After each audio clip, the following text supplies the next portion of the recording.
Délivre-moi de toute chaîne, accorde-moi ta bénédiction, comme Abraham sous les chaînes. Ma Bible au quotidien, le verset du jour.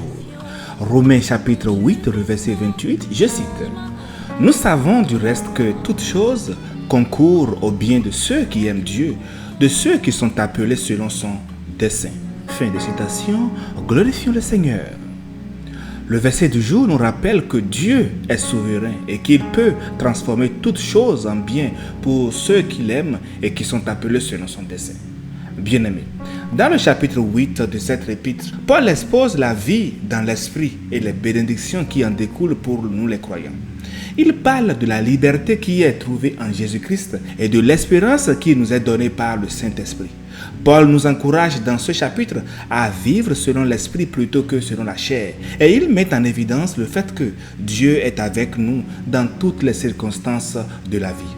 Dans le verset du jour, bien-aimé, nous voyons quelques mots-clés comme « toute chose » qui signifie que rien n'échappe à la volonté de Dieu. Il n'y a rien qui puisse se produire dans notre vie sans que Dieu le permette ou l'utilise pour accomplir son dessein.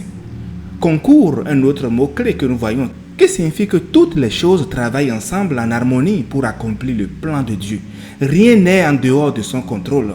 Dieu peut prendre même les événements les plus tragiques et les transformer en bénédiction pour nous. Et un autre mot-clé que nous trouvons dans le verset du jour est le bien, auquel Paul fait référence et qui ne se limite pas seulement à notre confort matériel ou à notre bonheur immédiat. Il s'agit plutôt du bien spirituel et éternel que Dieu veut nous accorder.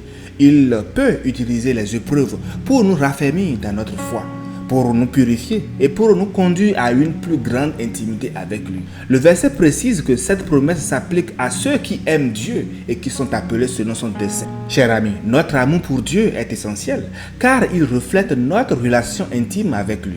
De plus, notre appel selon son dessein souligne le fait que Dieu a un plan spécifique pour chacun de nous. Bien-aimés, nos vies sont remplies de circonstances dont nous ne comprenons ni les tenants ni les aboutissants. Dès le lever, nous avons parfois l'impression que nos journées sont remplies d'événements désagréables. Ces événements nous frustrent.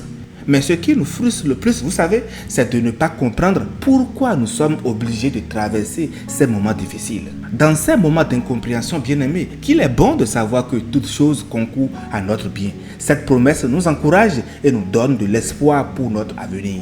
Même au cœur de nos plus grandes souffrances, Dieu reste le maître de nos vies. Je sais que mon Rédempteur est vivant, a dit Job, alors qu'il était éprouvé de toutes parts. Job 19, le verset 25.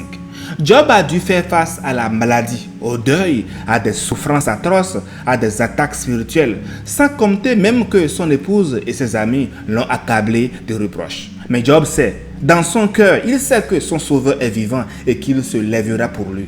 Il sait que Dieu fera taire l'ennemi de son âme, l'ennemi de sa famille, l'ennemi de sa santé, l'ennemi qui ne cherche qu'à dérober, égorger et le détruire.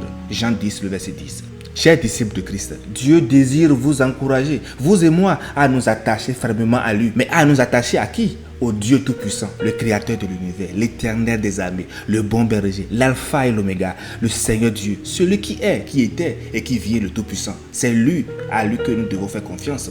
Toutes choses, absolument toutes, concourent à notre bien quand nous aimons Dieu. Votre rapport médical, vous le savez, concourt à votre bien. Votre vie de famille actuelle concourt à votre bien. La perte de votre travail concourt à votre bien. Vous vous étonnez, n'est-ce pas? Votre échec aussi à cet examen concourt à votre bien. Votre situation actuelle concourt à votre bien. Chers amis, même au cœur de nos plus grandes souffrances, Dieu reste le maître de notre vie. Il ne crée pas le malheur, et ça vous devrez le savoir, mais il sait et veut le tourner à notre avantage. Son amour ne nous laissera pas dans la difficulté. Il transformera la difficulté en une occasion qui nous surprendra par sa grâce.